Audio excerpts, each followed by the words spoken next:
Hello friends, मेरा नाम विवेक सिंह राठौर है और मैं असिस्टेंट प्रोफेसर हूँ government engineering college Bilaspur Chhattisgarh में।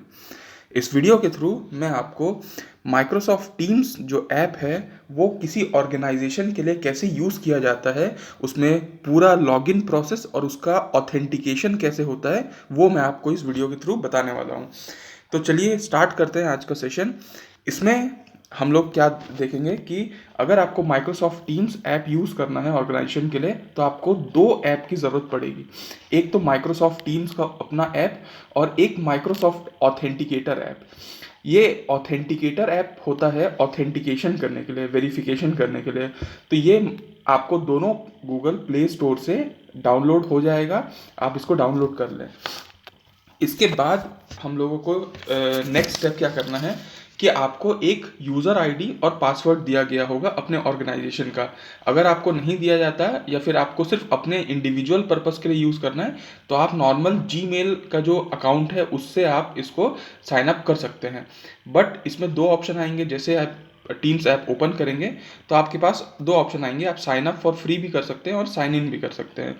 तो अगर आपको आपके ऑर्गेनाइजेशन का यूज़र आईडी पासवर्ड दिया गया है तो आप कृपया इसमें डायरेक्ट साइन इन कर लीजिए। तो ये इसमें बोलता है एंटर ईमेल, फ़ोन या स्काइप जो भी।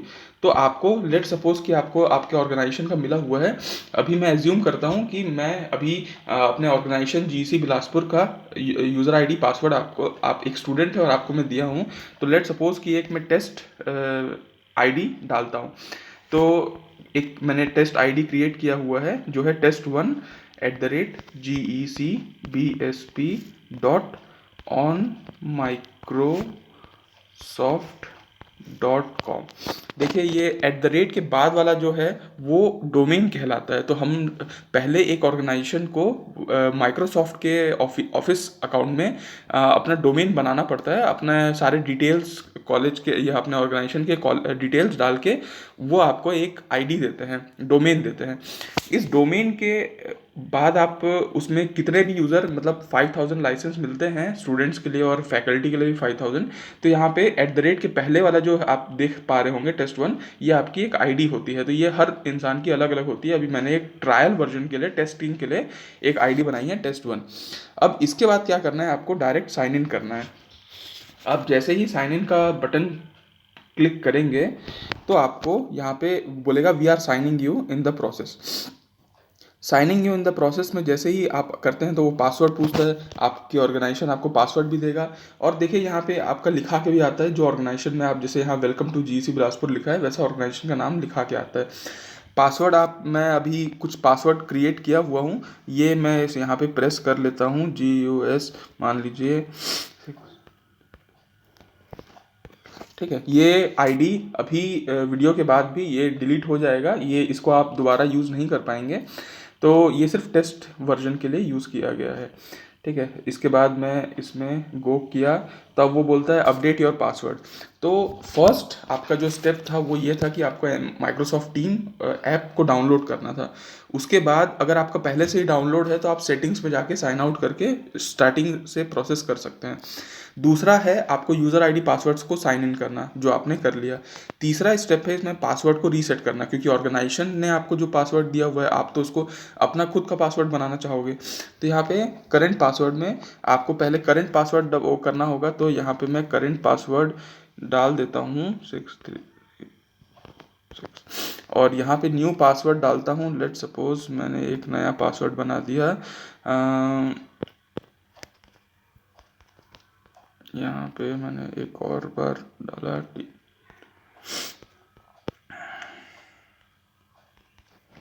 अब कोशिश करता हूँ साइन इन करने का। तो ये होपफुली साइन इन हो जाएगा। अब यहाँ पे आपको फोर्थ स्टेप आएगा जो वेरिफिकेशन का है। तो इस स्टेप में आपके पास दो ऑप्शन हैं। या तो आप स्किप फॉर नाउ जो आपको लिखा हुआ है 14 days until this is required, ये आप क्लिक कर सकते हैं। आप जैसे ही करते हैं तो ये स्किप करके, सारा प्रोसेस को स्किप करके वो डायरेक्ट लॉगिन कर देता है और आपको मेन पेज में ले जाता है। लेकिन ये आप स्किप कर सकते हैं 14 डेज तक। उसके बाद अगर आप साइन आउट हो जाते हैं और साइन इन करेंगे तो आपको ऑथेंटिकेशन ज़रूरत ही पड़ेगा।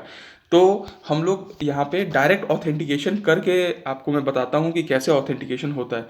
तो इसके लिए आपको क्या करना है, यहाँ जो नेक्स्ट बटन दिया हुआ है इसको आपको क्लिक करना है। जैसे ही आप नेक्स्ट बटन क्लिक करते हैं तब आपका ये आपका नेक्स्ट बटन क्लिक करने के बाद इसका ऑथेंटिकेशन प्रोसेस चालू होगा, मतलब MS टीम ऐप के अंदर में। तो ये कुछ स्टेप होते हैं इसके ऑथेंटिकेशन के। तो देखिए उसी ऐप में माइक्रोसॉफ्ट टीम ऐप में ही अपन चल रहे हैं, नेक्स्ट बटन दबाए थे तो यहाँ पे आ गया कि माइक्रोसॉफ्ट ऑथेंटिकेटर ऐप आपको डाउनलोड करना होगा। तो वैसे मैंने पहले ही डाउनलोड कर रखा है, लेकिन अभी तो उसको खोला नहीं है, चालू नहीं किया है। तो अभी मैं इसमें नेक्स्ट बटन ही क्लिक करता हूँ। नेक्स्ट बटन क्लिक किया तो बोलता है कि नेक्स्ट बटन में आपको सेटअप योर अकाउंट, ये इसका इंस्ट्रक्शन दिया हुआ है, आपको नेक्स्ट बटन क्लिक करना है। नेक्स्ट बटन जैसे ही क्लिक करेंगे तो देखिए यहाँ पे एक कोड आ गया और एक URL आ गया, ठीक है। इसको बस कॉपी और पेस्ट करना है आपके ऑथेंटिकेटर ऐप में। अब इसके बाद आप नेक्स्ट बटन नहीं मत दबाइएगा। इसके बाद आपको क्या करना है, आपको डायरेक्ट माइक्रोसॉफ्ट ऑथेंटिकेटर ऐप में जाना है। तो चलिए चलते हैं माइक्रोसॉफ्ट ऑथेंटिकेटर ऐप। ये है माइक्रोसॉफ्ट ऑथेंटिकेटर ऐप। ये पहले ऐसा आएगा, इसको आपको करना है। अब आपको स्किप कर लेना है इसको, यहाँ से स्किप कर लिए। प्रोटेक्ट ये भी आपको यहाँ पे स्किप कर देना है, फिर आपको एक बार स्किप कर देना है, ठीक है। जैसे ही आप स्किप करेंगे तो मेरे ख्याल से अभी आपको जस्ट मैं स्किप करूँगा तो आपका स्क्रीन ब्लैंक हो जाएगा, क्योंकि ऑथेंटिकेटर स्क्रीन रिकॉर्डिंग की फैसिलिटी नहीं देता। तो मैं स्क्रीन रिकॉर्डिंग इसका चालू करूँगा, देखिएगा थोड़ा सा। यहाँ पे मैं, ये आपको दिखा होगा, यहाँ सेटिंग्स में जाके इसका ये स्क्रीन कैप्चर को ऑन कर लेते हैं। अब क्या होगा, हम लोग यहाँ पे आते हैं, इसको थोड़ा सा एक बार बैक कर लेता हूँ और फिर से एक बार चालू करने की कोशिश करता हूँ। देखिए यहाँ पे वही ऐड अकाउंट आ गया। आप जैसे ही ऐड अकाउंट क्लिक करते हैं तो यहाँ पे वर्क और स्कूल अकाउंट आता है। ये वर्क और स्कूल अकाउंट पे जैसे ही क्लिक किए तो आपको यहाँ पे QR कोड को स्कैन करने के लिए बोलता है। तो QR कोड अभी हमारे पास है नहीं, हमारे पास कोड है, तो हम यहाँ एंटर कोड मैनुअली पे क्लिक कर देते हैं और यहाँ पे कोड और URL एंट्री करने के लिए बोलता है। तो कोड और URL हमारे टीम्स ऐप में था, बस हमको कॉपी पेस्ट करना है वहाँ पे। यहाँ से कॉपी किए और माइक्रोसॉफ्ट ऑथेंटिकेटर ऐप में इस कोड को पेस्ट कर देते हैं। और URL को यहाँ पे हम लोग जाते हैं वापस टीम्स ऐप में और यहाँ पे इसको अपन क्लिक करते हैं कॉपी बटन पे, और वापस वहाँ जाने के बाद हम URL पे जाके इसको पेस्ट करते हैं और फिनिश कर देते हैं। जैसे ही हम लोग फिनिश का बटन क्लिक करते हैं वो अपने आप ऐड हो जाता है आपका अकाउंट, और यहाँ पे हम लोग वापस टीम्स ऐप में आते हैं और अब हम लोग नेक्स्ट बटन दबाते हैं। जैसे ही हम लोग इसके बाद नेक्स्ट बटन दबाए तो एक वो आता है नोटिफिकेशन जिसको आपको अप्रूव करना होता है, और जैसे ही आपका अप्रूव हुआ तो आप यहाँ पे नेक्स्ट बटन क्लिक कर सकते हैं। अब आप नेक्स्ट बटन करेंगे तो यहाँ लिखा आ जाएगा Microsoft authenticator app was successfully registered. आप इसको डन कर सकते हैं। आप इसको डन कर दिए तो अब आपका आएगा मोर इन्फॉर्मेशन रिक्वायर्ड। अब आप चुपचाप इसमें नेक्स्ट बटन दबा सकते हैं। अब आपको ऑथेंटिकेटर ऐप की ज़रूरत नहीं है, हालांकि आप उसको अपने मोबाइल में रखे रहिएगा, क्योंकि बार बार फिर साइन आउट प्रोसेस होता है तो फिर दिक्कत होती है। और फिर यहाँ पे आप बस डन करना है। जैसे ही आप डन करेंगे तो अब ये लॉगिन के उसमें जाएगा। तो देखिए अभी आपका माइक्रोसॉफ्ट टीम्स ऐप में मैंने आपको यूज़र आईडी पासवर्ड से कैसे साइन इन करना है, फिर आपको रीसेट कैसे करना है अपना पासवर्ड, और तीसरा अब हम लोग जो वेरिफिकेशन प्रोसेस था वो हम लोगों ने कर लिया। अब ये साइन इन प्रोसेस में आ गया है।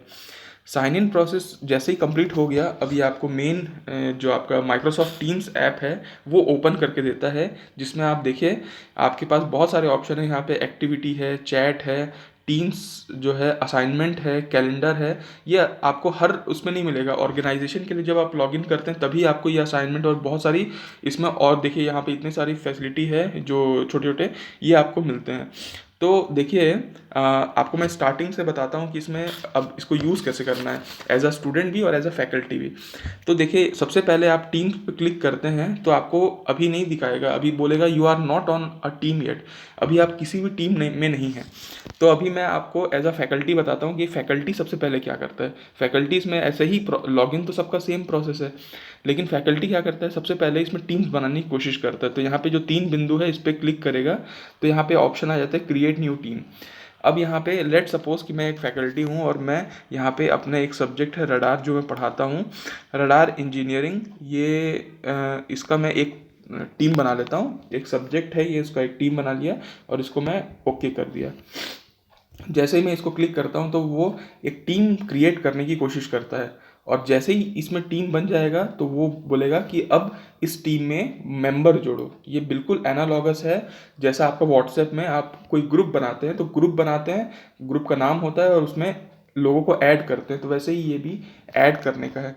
तो यहाँ पे मैं लेट सपोज किसी को ऐड किया, मैं मान लीजिए इसमें जैसे ही ऑर्गेनाइजेशन में जितने लोग पहले से रजिस्टर्ड होते हैं, जिनके पास जो ऑर्गेनाइजेशन का एडमिन होता है, वो जिनको जिनको रजिस्टर्ड किया रहता है उनके नाम यहाँ पे अपने आप दिखते हैं, अगर आप एक दो लेटर भी डालते हो तो। लेकिन ऑर्गेनाइजेशन के बाहर का किसी का नाम यहाँ पे शो नहीं करेगा। तो यहाँ पे देखिए मेरे ऑर्गेनाइजेशन में पहले ही बहुत लोग हैं, लेट सपोज मैं अपने विवेक सिंह राठौर को ही मेंबर जोड़ देता हूँ, तो देखिएगा यहाँ पे ये उस टीम में जो रडार इंजीनियरिंग मैंने बनाया है उसमें ये मेंबर जुड़ गया। अब देखिए आपके टीम्स में आपको ये सब्जेक्ट या फिर ये टीम दिखना शुरू हो गया जो हम लोग टीचर ने बनाया था। अब ये जो जिसको जिसको जिसको आप ऐड करेंगे, कोई फैकल्टी जिसको जिसको ऐड करेगा उसके भी ऐप में ये दिखना शुरू हो जाएगा, ठीक है। अब आपको, अगर आप स्टूडेंट है तो आप क्या कर सकते हैं, अपने फैकल्टी को रिक्वेस्ट कर सकते हैं कि आप वो आपको अपने टीम में जोड़ेगा। जैसे व्हाट्सएप ग्रुप में कोई किसी को जोड़ देता है तो आपको आपके मोबाइल में भी वो ग्रुप दिखने लगता है, वैसे ही सेम यहाँ पे भी होगा। इसके आप इसमें जनरल चैनल पे जाएंगे, यहाँ पे चैनल्स बने रहते हैं, तो ये यहाँ पे आपको पोस्ट मिलेगा, कोई पोस्ट किया होगा कुछ, यहाँ पे आपको फाइल्स मिलेगा, यहाँ पे कोई फाइल्स अगर कोई टीचर या कहीं पे भी कोई शेयर किया होगा, तो ऐसे बहुत सारे चीज़ यहाँ पे मिल जाएंगे आपको टीम के अंदर में। इसमें असाइनमेंट देने की भी फैसिलिटी है, टीचर्स अपना असाइनमेंट दे सकते हैं, जैसे गूगल क्लासरूम वगैरह में दिया जाता है। तो ये असाइनमेंट की फैसिलिटी है जो प्रॉपर टाइम टू टाइम आपको ट्रैक करने में मदद करता है। इसकी तीसरी जो आपका मेन वो है फैसिलिटी है, वो है इसका मीटिंग का, कि मीटिंग को कैसे शेड्यूल करें। मतलब अगर मेरे को रडार की क्लास डेली लेनी है 11 बजे से, तो मैं उसको कैसे शेड्यूल करूं और कैसे बच्चों को मिलेगा। तो यहाँ पे देखिए कैलेंडर्स पे मैं जैसे ही क्लिक करता हूँ, यहाँ पे एक प्लस का साइन आता है, यहाँ से मैं अपना फर्स्ट इवेंट क्लिक करता हूँ। इसको मैं बताऊँ, let suppose radar online class में जोड़ दिया, ठीक है। ये रडार ऑनलाइन क्लास है, इसमें पार्टिसिपेंट को ऐड कर सकते हैं, तो हर बार पार्टिसिपेंट ऐड करने की ज़रूरत नहीं, आप डायरेक्ट शेयर टू चैनल में क्लिक कर दीजिए। और यहाँ पे मान लीजिए ये बहुत सारे टीम्स होंगे, ठीक है, अभी तो एक ही बना हुआ है, तो कोई भी चैनल को जो भी आपका टीम है उसको आप सेलेक्ट कर सकते हैं। तो यहाँ मैं जनरल को सेलेक्ट कर दिया, तो यहाँ पे ये टीम आ गया। और कब लेना है, तो मेरे को आज मान लो 28 अक्टूबर को ही लेना है, और टाइम कब लेना है, तो लेट सपोज 11 बजे मैं क्लास स्टार्ट करूँगा। और कब तक चलेगा, तो ये चलेगा 28 तारीख को ही चलेगा 12 ठीक है 12 PM तक चलेगा, 1 घंटे की क्लास होगी। और यहाँ पे अपन इसको रिपीट भी कर सकते हैं कि इसको हर दिन क्लास लेना है या फिर वीक डे में ही या हर वीक लेना है। तो लेट सपोज मेरी क्लास डेली होती है तो मैं डेली कर सकता हूँ, और इसके बाद फिर मैं इसको ओके दबा सकता हूँ। जैसे ही ओके क्लिक होता है, आपकी ये मीटिंग शेड्यूल हो जाती है, जैसे आपको दिख रहा होगा आपके कैलेंडर में। अब देखिए आपके टीम्स में रडार इंजीनियरिंग दिख रहा है, आप अगर स्टूडेंट है तो आपके स्टूडेंट में आपको कैलेंडर में दिखना शुरू हो जाएगा कि देखिए रडार ऑनलाइन क्लास है 11 से 12 बजे तक का। और आप सिंपल ये ज्वाइन का बटन है, ज्वाइन को आप क्लिक करते हैं तो आपका मीटिंग आपका यहाँ पे ज्वाइन हो जाता है, ठीक है। तो ये इतना आसान प्रोसेस है इसको करने का। आपको अगर यहाँ पे भी देखना है तो आप किसी चैनल के, मतलब जो भी चैनल है उसके अंदर भी देखेंगे तो आपको आपकी क्लास की डिटेल के बारे में पता चल जाएगा। अगर आपको इसको शेयर करना है, अगर फैकल्टी को इसको शेयर करना है, तो फैकल्टी इस पर क्लिक करेगा, तो यहाँ पे शेयर मीटिंग इनवाइट दिया हुआ है, यहाँ इस बटन को क्लिक करेगा तो वो मीटिंग का जो इनवाइट है वो आप किसी व्हाट्सएप या किसी भी थ्रू आप इसको शेयर कर सकते हैं।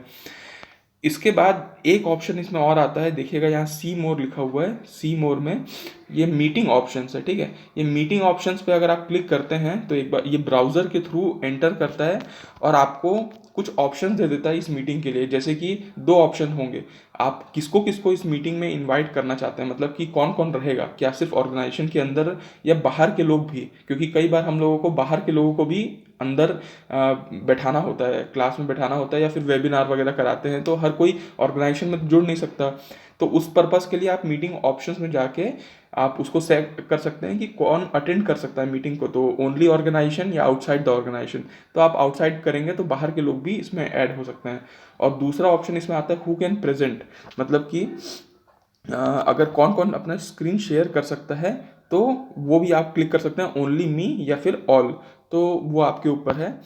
इसके बाद यहाँ से हम लोग आते हैं, ऑलमोस्ट मैंने आप लोगों को यहाँ पे एक्टिविटी वाला सेक्शन है जिसमें कोई एक्टिविटी होगी तो बताएगा, चैट वगैरह ऑप्शन है यहाँ पे। तो ऑलमोस्ट मैंने आपको यहाँ पे अगर मैं सम अप करूँ तो माइक्रोसॉफ्ट टीम्स ऐप किसी ऑर्गेनाइजेशन को यूज़ करने के लिए फर्स्ट स्टेप था कि आपको प्ले स्टोर से डाउनलोड करना होगा। सेकंड स्टेप है यूज़र आईडी पासवर्ड आपको ऑर्गेनाइजेशन का मिला होना चाहिए। थर्ड स्टेप उसको आपको अपना रीसेट पासवर्ड को रीसेट करना होगा। चौथा स्टेप है वेरिफिकेशन, तो आप स्किप फॉर 14 डेज कर सकते हैं, लेकिन उसको भी फिर आपको ऑथेंटिकेशन की ज़रूरत पड़ेगी ही। तो ऑथेंटिकेशन में अगर आप नेक्स्ट बटन दबाते आते हैं तो आपको कोड और यूआरएल आता है, कोड और यूआरएल के बाद नेक्स्ट नहीं दबाना है, कोड और यूआरएल तक दबाना है। उसके बाद ऑथेंटिकेटर ऐप में जाके उसको बस पेस्ट कर देना है, और उसके बाद आप सब्जेक्ट कोई टीचर हैं तो आप टीम बना सकते हैं। अगर आप स्टूडेंट हैं तो सब्जेक्ट टीचर को बोल सकते हैं कि टीम में आपको ऐड कर लेंगे। और उसके बाद सब्जेक्ट टीचर कैसे असाइनमेंट दे सकता है, कैसे कैलेंडर्स में अपना मीटिंग शेड्यूल कर सकता है, वो मैंने आपको बताया। तो ये पूरा कंप्लीट प्रोसेस है माइक्रोसॉफ्ट टीम्स ऐप को किसी ऑर्गेनाइजेशन को यूज़ करने के लिए मैंने अपने गवर्नमेंट इंजीनियरिंग कॉलेज बिलासपुर के लिए आपको बताया है। ठीक है, तो इस वीडियो के लिए इतना ही काफ़ी है। फिर कोई दूसरे वीडियो के या कोई दूसरे टॉपिक के साथ हम लोग फिर दोबारा मिलेंगे। Thank you so much.